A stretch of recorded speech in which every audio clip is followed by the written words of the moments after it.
the Al Schoenfeld Media Award. This award recognizes outstanding achievements in journalism and media relating to the sport of swimming. I am proud to introduce to you the 2023 winner, Mr. John Lone.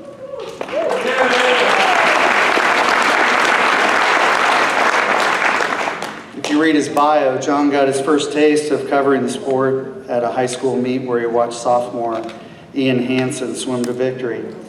From there, he was hooked. Today, John is editor-in-chief for Swimming World magazine. John is a true historian of the sport. While he writes great articles about the daily events and happenings in the world of swimming, it is his ability to tie current situations with amazing stories of the past. Never one to back down from a story, he has been on the forefront of writing articles relating to the current issues of the day. A diehard defender of Title IX, John's articles on the emerging debate over incorporating transgender athletes into women's sports has been the benchmark that network talking heads refer to when discussing this issue nationally. John will be representing Swimming World magazine at the 2024 Olympics in Paris.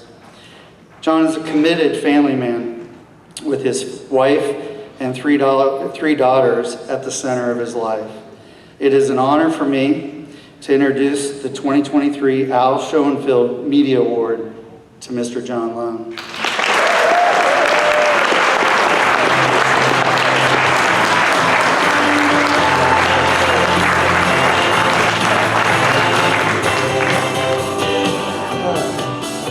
So this is the hard part for me because typically I'm behind a computer or writing, and speaking is, that's the challenge. So bear with me as my nerves may be a little wrangled.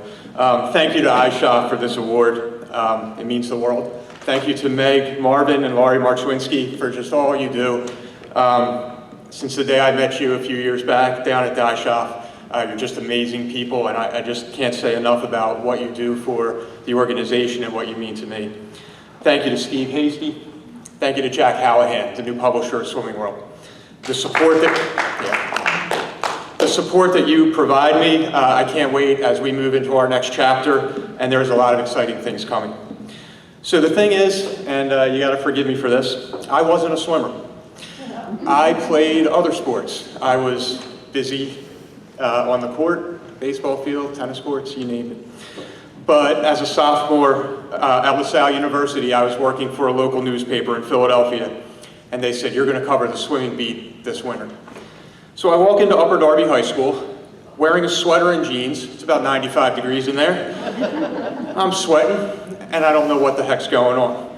The last individual event comes around. It's the 100-yard breaststroke. I had to figure out if we were doing yards or meters.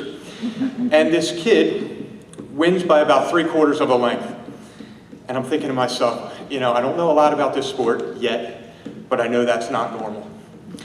And that kid was Brendan Hansen, eventual 6-time Olympic medalist, world record holder. And given how talented Brendan was, I said to myself, you better figure this out, and you better figure it out quick. Well, by Brendan's junior year, he was at the World Short Course Championships. I was able to cover him at the 2000 Olympic trials, and my love for the sport just took off. I was lucky enough also at the time, a kid named Eugene Boats, who was from South Africa, was also in my coverage area. Eugene went to the 2004 Olympic Games in the 100 fly, so there were other reasons to get to know the sport, and to just be honest, I just fell in love with it. My friends swam, I missed out. But now, I guess it's the second best thing. I remember pitching an idea to Phil Whitten, who was the editor-in-chief at Swimming World at the time, and I said, Phil, and I just called him out of the blue, and I said, Phil, can I do this piece on this Hansen kid? And he says, no. And Phil could just say no, and that's the way things work. I called him about 3 months later. He told me no to the same request. I tried one more time. He says to me, what about this? What if you do this feature on Ed Moses, Dave Deniston, Pat Calhoun? David Marsh knows these guys really well. And you can include Brendan in this, Kyle Salyards, and you do this piece on these rising male breaststrokers of the time. I said, okay. I know a little bit at this time about Ed and David and Pat and Kyle, but I definitely had to do some research. I think I did a decent enough job because I got a call from Phil the next month saying, all right, how about a monthly piece? And I said, awesome, let's do this. So 25 years later, I've served as the newsmaster, I've been senior writer, and now I'm lucky enough to be the editor-in-chief. And this sport just means so much. And one of the people that gave me a huge opportunity after Phil is sitting right down here in front, and he's going to come up here in a couple minutes.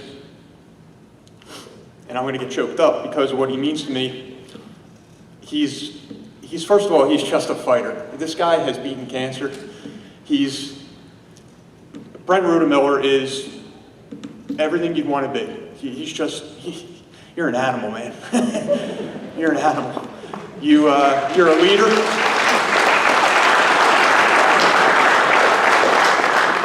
You're a leader. You have foresight. You trusted me. And you gave me tons of opportunities. And for that, I'm never, ever going to forget, and I'm always going to be appreciative. Thank you. Beyond that, I owe this huge thanks to the swimmers, to the coaches, Cullen's here, David Marsh, Bob Bowman, the crew being inducted tomorrow night. Just thank you for trusting me to tell your stories, for giving me the opportunity to tell your stories, because without you, I have nothing to write about. To be able to go to Melbourne for my first Worlds, I went to Montreal and then Melbourne for my first Worlds, to go to Beijing and to be able to chronicle what Michael Phelps did there, to see Missy Franklin in 2012 and Michael's career wrap up in Rio, and then to go through the COVID, to see the athletes persevere through that. Just thank you for letting me tell your stories.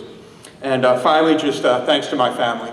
My mom and dad are here. You guys believed in me since I was a little kid wanting to be a sports writer. And thank you to my wife Dana and my 3 girls, Taylor, Tiernan, and Tenley. They see Dad's a workaholic. And I thank you for understanding, and Dana especially, just for knowing my passion for the sport and what it means to me to cover this and to put the time in that I have to. You guys understand, and that means so much. So thank you again, ISHOP, Mr. Kent, thank you so much, and thank you all.